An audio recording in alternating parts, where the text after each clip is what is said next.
Hi everyone, my name is Olivia Gosseries. I'm a neuropsychologist and the co-director of the Coma Science Group at the University of Liège in Belgium, and also the research associate at FNRS. So today I would like to present you some recent work on new signs of consciousness. But before that, we have already some validated signs of consciousness. They are mostly coming from the Coma Recovery Scale revised. And as you can see here, there are 11 of them. But 5 of them are the most frequently observed behavior at the bedside when you assess the level of consciousness in patients. The first one is the reproducible movement to command.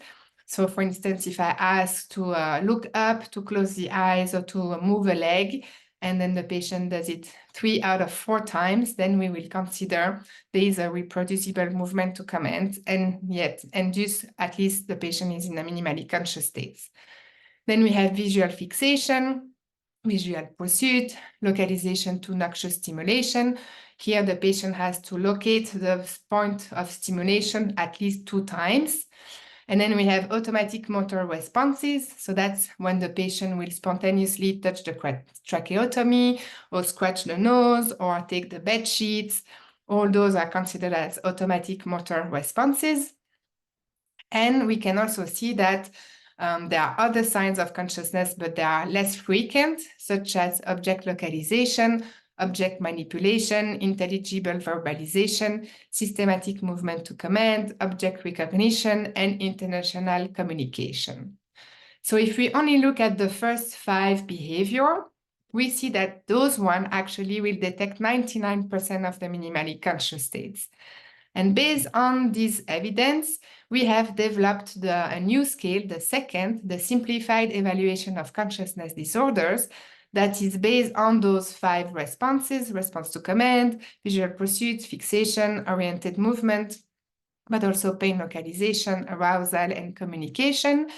And this scale is easier to assess than the Coma Recovery Scale, and it's also shorter to administer. So here you have the QR code if you want to have more information and to have a look at the video that we made to show how to use that scale. And now there's more and more work throughout the world that show that maybe we should also pay attention to other signs of consciousness. So here I will list you some from the easiest to assess from the most difficult to assess. The first one is leg crossing. So maybe if you see that your patient can cross the leg spontaneously, then that might be a sign of consciousness. Then we have resistance to eye opening. So often we have patients who have eyes closed. We try to open the eyes to assess visual pursuit, for instance, and you see that they have a resistance to it. So here we have evidence that maybe this should be considered as a sign of consciousness. Then our colleague in Italy, they have shown that maybe we should also consider spontaneous eye blinking rate because there is a correlation between blinking rate and the level of consciousness. The more you blink, the more you're conscious. We have auditory localization. So for now, in the Coma Recovery Scale, this is not considered as a sign of consciousness, but here we have evidence that show that maybe we should. Grimace, that's a very obvious one.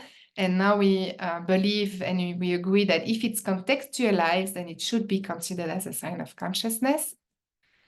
Our colleagues in Switzerland, they have developed a motor behavioral tool revised that will look at subtle motor behavior that they are not assessed in the Coma Recovery Scale revised, and that should also maybe tested to look for other new signs of consciousness. Our colleague in France, they have shown habituation to auditory startle reflex as a potential indicator of consciousness.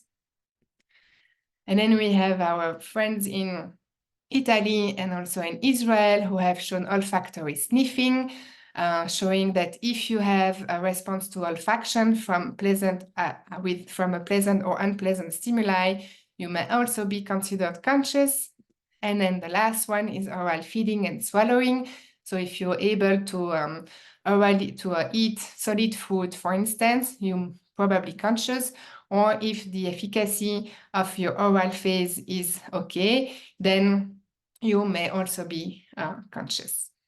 So What's next? The first thing is that I would like to invite clinicians, but also families and researchers to pay attention to those new signs of consciousness that may be observed at the bedside.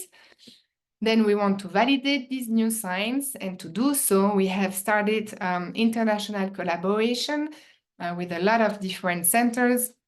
And we have developed an online survey for clinicians and researchers. So if you have a little bit of time, I invite you to complete it. And it's basically looking at all the behavior I just showed you. Tell us if you agree with the definition, with the instruction, and with the scoring. And then from there, we can try to start validating those signs.